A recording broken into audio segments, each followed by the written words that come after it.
29장 1절 18절 말씀입니다. 우리 한 목소리 읽어보겠습니다. 육시가 없으면 백성이 방자에 행하거나 율법을 지키는 자는 복이 있느니라. 말씀 듣는 시간 갖겠습니다. 만일 여러분 자녀가 서울대학을 갔다 그러면 여러분들은 어떤 기분이 드시겠어요? 아마 좋아하지 않을 부모는 없을 거예요. 근데 이 딸이 서울대를 가더니 갑자기 그냥 휴학하겠다는 거예요. 이 딸을 엄마가 어렸을 때 보니까 딸이 굉장히 총명했어요. 그래가지고 야, 얘는 천재다. 내가 얘를 한번 잘 키워봐야 되겠다. 그래가지고는 초등학교 때부터 중학교, 고등학교 때까지 그냥 12년 동안을 그냥 아주 그냥 스파르타식 교육을 시킨 거예요. 그래가지고 이 아이가 서울대를 갔어요. 근데 휴학하겠다는 거예요. 그러니까 엄마도 자기가 딸에게 좀 너무했다 생각이 들었던 모양이에요. 그래서 알았다. 그동안 고생했다. 좀 1년간 쉬었다가 다시 복학해라. 그렇게 이제 허락을 해줬어요. 근데 1년이 지났더니 아이가 이제 자퇴하겠다는 것이에요. 왜 그러냐 그랬더니 엄마한테 복수하려고. 엄마가 자기를 너무너무 고생스럽게 했다는 거예요. 그래서 지금 과외를 해가지고 돈을 벌었는데 그 돈 가지고 방 얻어가지고 나가겠다는 것이에요. 그리고는 자기 아빠하고는 굉장히 잘 통해서 아빠한테는 속마음을 이야기하면서 엄마 마음을 아프게 하기 위해서 자기가 자퇴하고 그리고 집에도 안 들어오겠다는 거예요. 엄마 얼굴도 안 보겠다는 것이에요. 자, 그러니까 엄마로서 너무 자기 딸한테 자기가 너무 강하게 하면서 내가 딸에게 너무했다. 그런 아픈 마음이 들면서 그래도 대학을 자퇴하지 말고 우리 서로 얼굴 자주 보자. 그래도 이 딸은 그냥 마음이 얼마나 이렇게 굳어있든지 엄마 얼굴도 안 보겠다고 이렇게 하겠다는 것이에요. 참 그런 이야기를 들어볼 때 참 이 어떤 부모가 좋은 부모일까 참 그런 생각을 해보게 돼요. 어떤 부모가 좋은 부모일까요? 돈이 있어가지고 돈을 그냥 막 팡팡 주면서 쓸 만큼 써라. 그런 부모가 좋은 부모일까요? 혹은 헬리콥터 부모처럼 이 자녀 주위를 항상 뱅뱅 돌면서 자녀가 원하는 것마다 다 해주는 그런 부모가 좋은 부모일까요? 여러분, 우리가 정말 성경적으로 볼 때에 어떤 부모를 우리가 좋은 부모라고 할 수 있습니까? 꿈이 없으면 백성이 방자에 행한다고 했거든요. 그러니까 성경적으로 볼 때 좋은 부모는 어떤 부모냐? 자녀들에게 성경적인 가치관을 심어주는 부모, 이게 바로 좋은 부모라는 것입니다.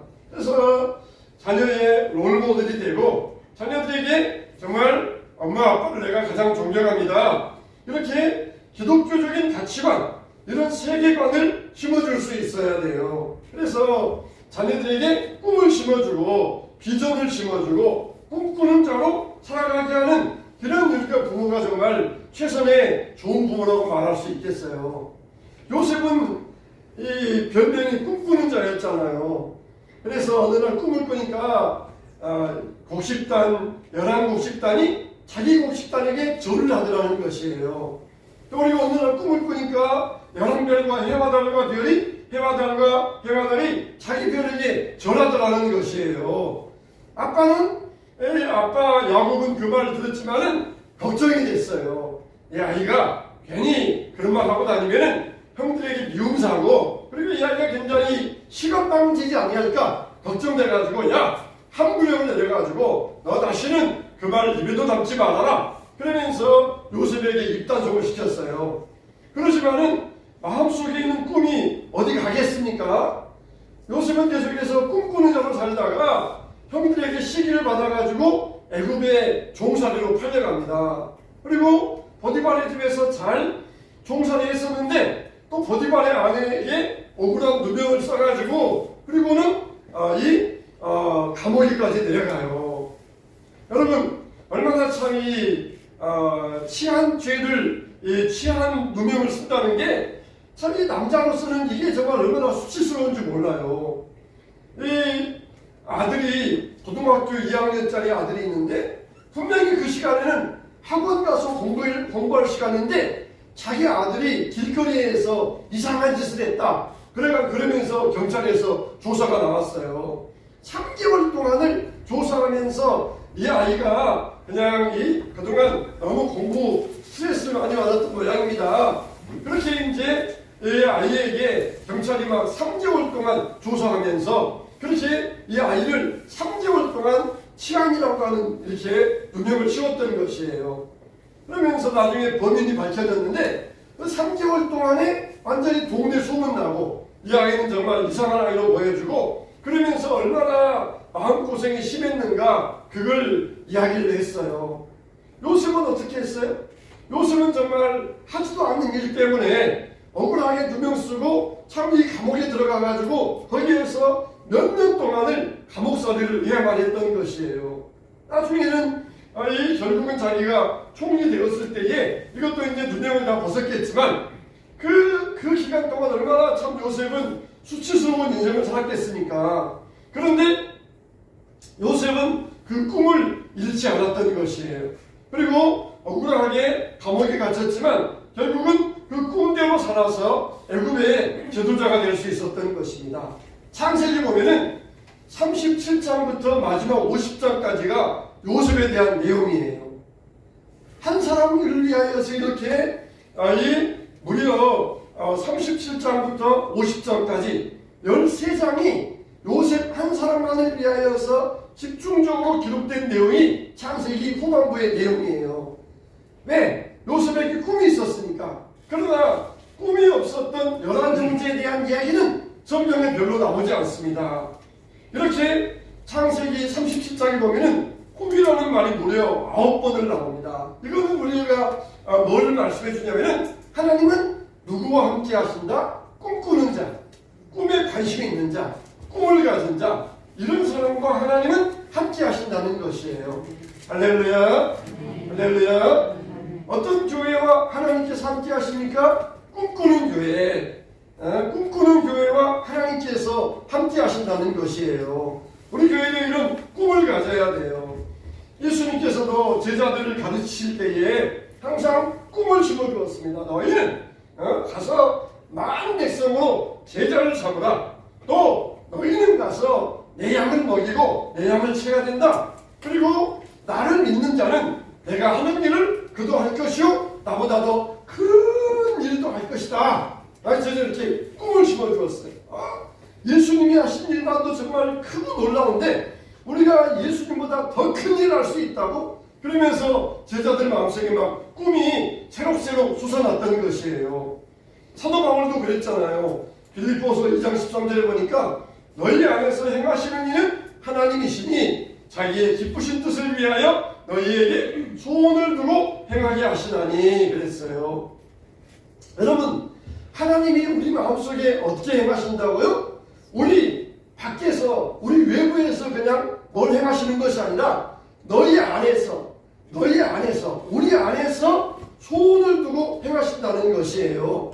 우리 밖에서, 우리 인생 외부에서 어떤 일을 내다가 딱 떠다가 자 이거 갖다 먹어라 이렇게 먹여주시는 것이 아니라 우리 마음속 내부에서 이게 솟아나오게 하셔가지고 이걸 가지고 우리 인생을 일하게 하신다는 것이에요. 우리 마음속에 뭐가 있느냐? 하나님은 그걸 가지고 일하신다는 것이에요. 그래서 당신의 마음속에, 여러분 마음속에 소원을 두셨다. 이건 뭘 주신다는 거예요? 꿈을 꾸게 하신다는 것입니다. 요엘서에 말하기를 말세에 내가 내 영을 모든 육체에 부어주리니 너희의 자녀들은 예언할 것이요 너희의 젊은이들은 환상을 보고 너희의 늙은이들은 꿈을 꾸리라고 했어요. 너희의 젊은이들은 환상을 본다. 비전을 본다는 거예요. 늙은이들은 꿈을 꾼다는 것입니다. 늙어서 내가 무슨 꿈을 꿉니까? 그런데 분명히 너희 늙은이들은 꿈을 꾸게 될 것이다. 젊은이들은 환상을 보게 되고 늙은이들은 젊은이들이 이렇게 일할 것에 대해서 꿈을 꾸는 것이에요. 젊은이들이 다음 세대가 우리 교회를 이렇게 일하게 될 것이다. 이렇게 우리 교회를 이끌어가고 우리 가정을 이렇게 세워갈 것이다. 이런 꿈을 꾼다는 것이에요. 그러니까 젊은이들은 환상을 보면서 일하고 늙은이들은 꿈을 가지고 믿음으로 기도하고 후원해주고 그런 일들이 이렇게 잘 어울리게 된다는 것입니다. 내가 늙었으니까 무슨 꿈을 꿀 수 있겠어요? 그게 아니라 우리는 늙었지만은 꿈을 꿔야 돼요. 하나님께서 다음 세대, 젊은 세대를 위하여서 통하여서 한국교회, 우리 교회를 어떻게 아름답게 세워갈 것인가, 이런 우리가 꿈을 꾸면서 살아갈 때 하나님께서 젊은이들에게 환상도 주시고 비전도 주셔가지고 우리 한국교회를 아름답게 세워가게 될 줄로 믿으시기 바랍니다. 그런데 우리 성령님은 이렇게 꿈꾸는 사람을 좋아하는데 반면에 악령은 꿈꾸는 사람을 싫어해요. 그래가지고 항상 절망하게 만들고 낙심하게 만들고 탄식하게 만들고 염려하게 만들고, 이게 사탄이 하는 일이에요. 여러분들이 만일 작년이나 요 근래에 와가서 절망하는 일이 있었다, 낙심되는 일이 있었다, 혹은 탄식하는 일이 있었다, 염려하는 일이 있었다, 그러면은 여러분 그게 성령의 생각일까요? 아니면은 악령의 생각일까요? 그거는 성령의 생각이 될 수가 없어요. 그러나 악령의 생각이에요. 악령이 우리 마음속에 집어넣어주는 생각인 것이에요. 가룟 유다에게 사탄이 예수를 팔 생각을 집어넣었더라 그랬던 것처럼 악령은 우리에게서 절망과 탄식과 염려와 걱정, 이런 걸 하게 만들어요. 그러나 성령은 우리에게 꿈을 꾸게 만드십니다. 비전을 보고 환상을 보게 만들어 주셔요. 여러분, 환상이 있고 환청이 있잖아요. 환청 들었다 그러면은 그 사람 좀 이상한 사람인데 말하지만은, 환상을 보았다 그러면은 이상한 사람이라고 이야기 안 해요. 헛것을 보았다 그래야 이상한 사람이라고 그러지, 환상을 보았다, 분명히 환상과 환청 이게 같은 의미 같은데, 환청 들으면은 이상하다 말하지만은 환상 보았다 그러면은 저 사람은 정말 어떻게 굉장히 꿈이 있는 사람이다 그러면서 좋게 봐주는 거예요. 비전을 보았다, 환상을 보았다, 하나님 나라의 환상을 보았다 그러면은 우리가 좋게 봐주는 거예요. 우리가 환상을 본다, 꿈을 꾼다, 이거 뭡니까? 바로 우리에게 성령을 주신다는 거예요. 성령을 주신다는 꿈. 여러분, 생각하는 게 돈 듭니까? 우리 마음속에 꿈꾸는 게 돈 안 들어요. 우리가 꿈을 꾸는 것은 우리의 마음이에요. 근데 그 꿈을 성령께서 컨트롤하고 이끌어갈 수 있어야 돼요. 내 마음대로 그냥 공중에다가 기와집 지었다가 부쉈다가 그렇게 하는 그런 헛꿈이 아니라 성령께서 우리 꿈을 구체화시켜 주셔요. 잘못된 것은 고쳐주셔요.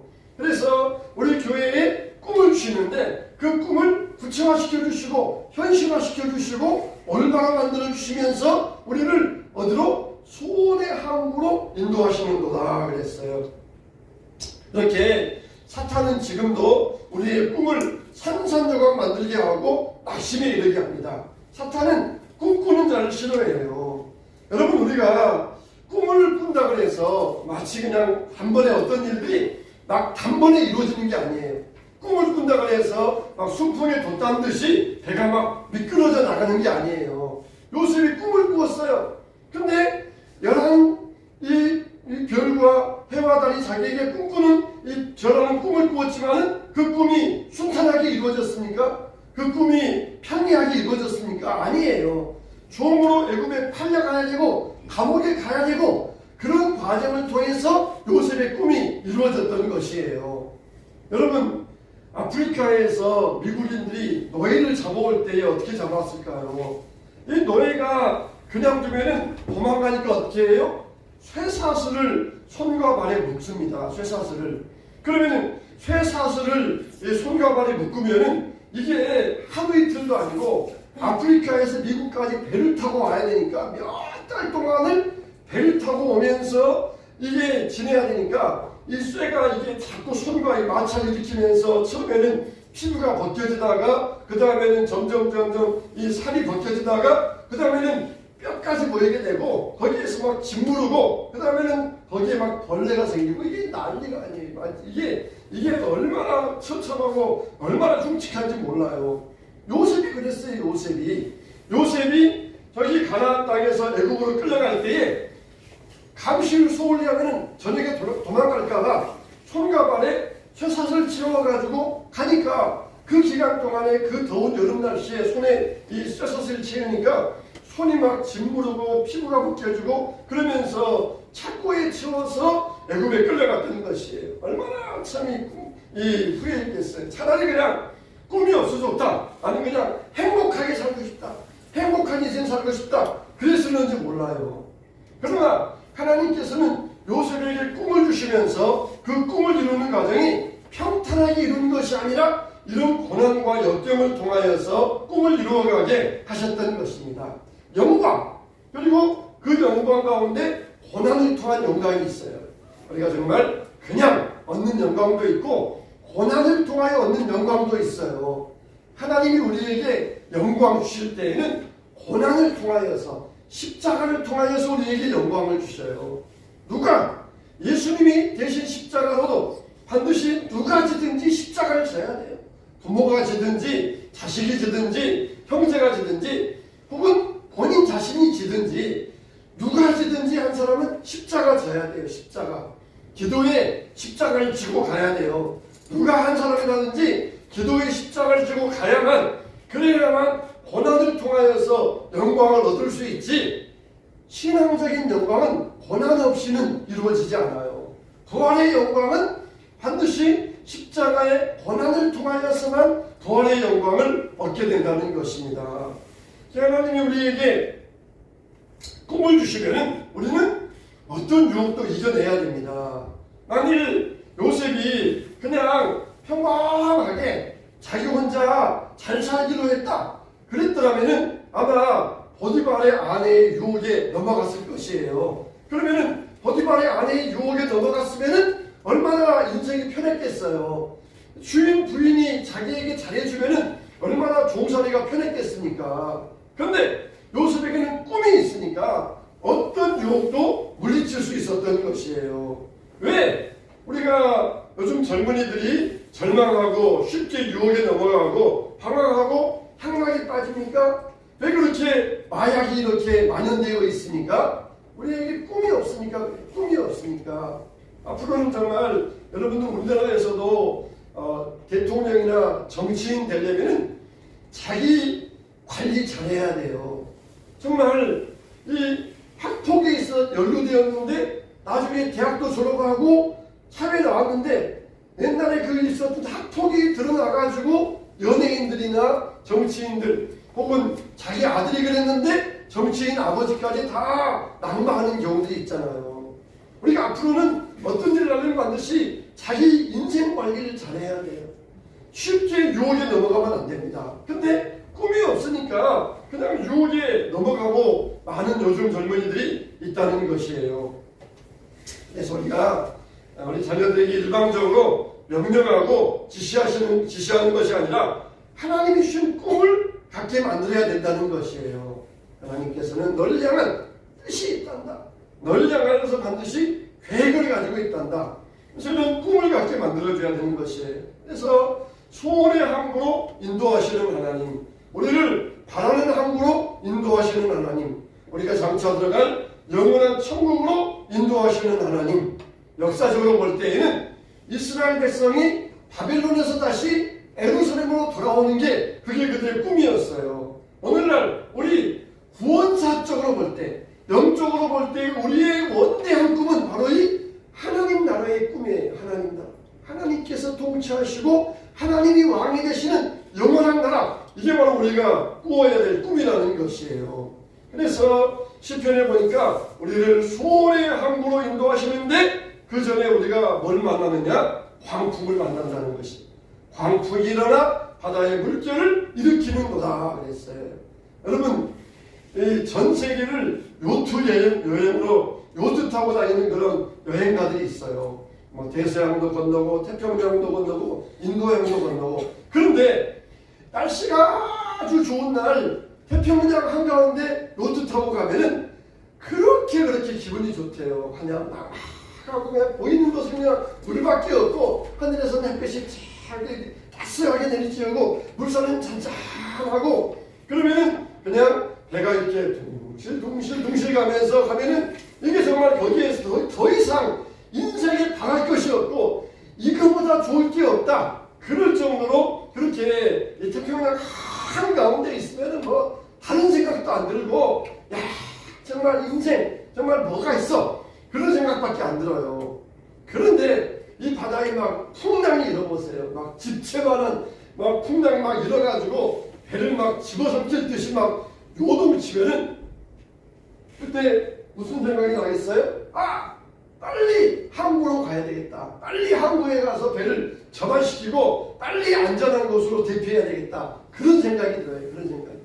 우리 인생이 편안하고 잔잔할 때에는 기도할 생각도 안 해. 성도들이 좋을 때는 기도할 생각이 안 들어요. 그러다가 막 풍랑이 일어나면 하나님 나를 소원의 항구로 인도해 주세요. 그러면서 막 기도하면서 하나님 앞에 부르짖게 돼요.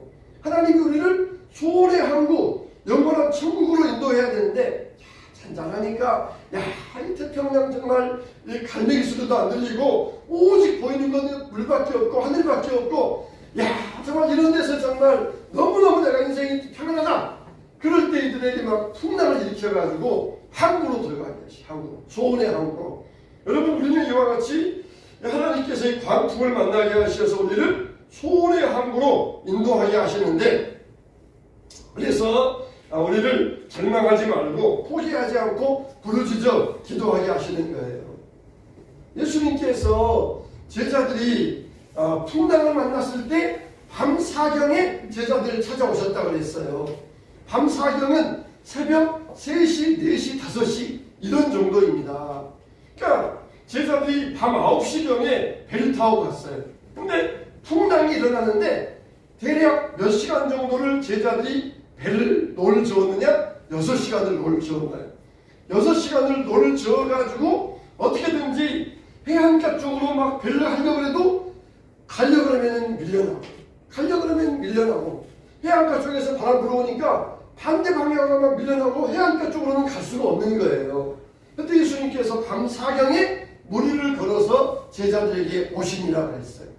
얼마나 제자들이 6시간 이상 동안을 그렇게 노를 저으면서 해안가로 땅으로 가야 되겠다. 얼마나 간절했겠어요. 예수님은 그때 나타나셔가지고 제자들의 배를 찬찬히 하시고 노를 저어서 해안으로 가게 하셨던 것이에요. 여러분 우리에게도 우리가 평안하고 잔잔할 때는 밤에 달도 뜨고 그러면서 밤에 뱃놀이 나가자. 그렇지만은 풍랑이 일어나면 빨리 해안가로 가자. 그런 생각밖에 안 들어요.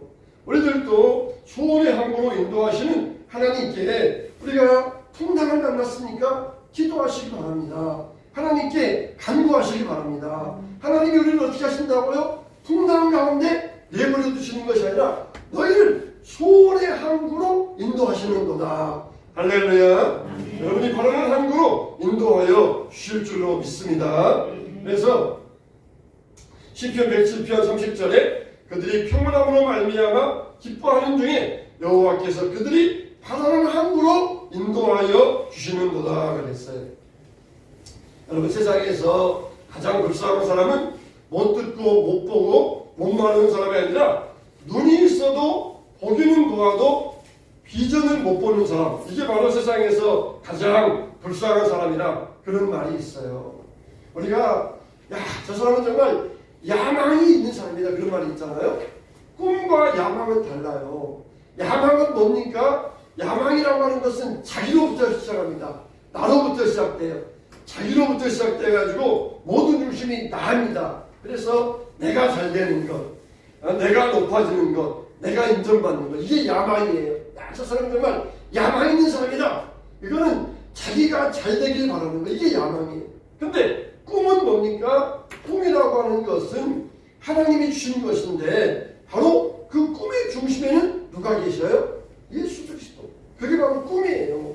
그 꿈의 중심에 계시는 분은 누구냐? 바로 예수 그리스도예요. 요셉이 애굽에서 총리가 된 것이 야망을 이룬 것이 아니라 꿈을 이룬 거예요. 꿈. 그 꿈의 중심에는 누가 계셨느냐? 하나님이 계셨어요. 그래서 하나님께서 요셉의 꿈을 통하여서 그 민족을 구원하시고자 하시는 그 목적을 요셉의 꿈을 통하여서 이루어주신 거예요. 요셉이 자기 야망을 이루기 위해서 내가 애굽의 총리가 되어야 되겠다. 그러면서 막 감옥에서 막 갈고 닦은 것이 있다 그러면 요셉은 감옥에서 나오지 못하고 그냥 감옥의 총무로 끝났을 거예요. 근데 꿈이 있어요. 그 가운데 하나님이 계시니까 하나님은 요셉을 통하여서 그 민족을 구원하여 주셔야 되니까 요셉의 꿈을 이루어 주셨던 것이에요. 우리에게 이와 같은 꿈이 있어야 돼. 야망. 내가 대학에 들어가서 직장 가고 사업을 하고 내가 성공해야 되겠다. 이거는 야망이에요. 그러나 꿈은 그게 꿈이 목적이 아니에요. 꿈이 목표지 목적은 아니에요. 꿈이 그 목적이 따로 있어요. 하나님께서 그 목표인 꿈을 통하여서 하시고자 하시는 일인 목적은 따로 있어요. 애굽의 총리 대신이 이 요셉의 목표였지만 그건 요셉의 인생의 목적이 아니었어요. 우리에게도 이와 같이 목표가 있어야 되고 목적이 있어야 돼요. 목적이 있는 삶, 목적이 분명한 삶, 목적이 분명한 인생, 그런 길이 우리가 되어야 돼요.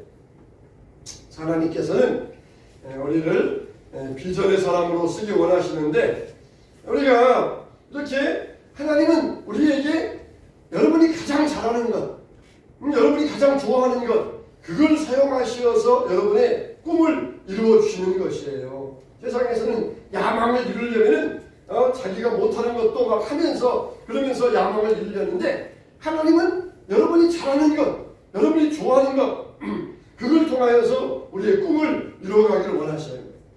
여호수아와 갈렙은 친구였습니다. 똑같이 정탐꾼이었고 똑같은 시대에 똑같은 인물이었어요. 근데 모세가 죽은 다음에 두 사람의 길은 완전히 갈라집니다. 여호수아는 민족의 지도자가 돼요. 근데 갈렙은 지도자가 못 돼요. 여호수아를 갈렙이 질투하지 않았습니다. 집까지 나랑 똑같이 다니면서 정탐꾼 노릇하고 원래는 다 나랑 똑같은 사람이었는데 지가 지도자 되고 나는 지도자가 못됐어. 그러면서 갈렙은 여호수아를 질투하지 않았어요. 오히려 자기가 할 일은 지도자의 길이 아니라 헤브론 산지를 정복하는 게 자기 할 일이다. 그래서 여호수아에 가서 이 산지를 내게 주소서. 이게 하나님이 나에게 주신 인생의 목표입니다. 이 산지를 얻어서 내 백성들을 안정시키는 것이 내 인생의 목적입니다.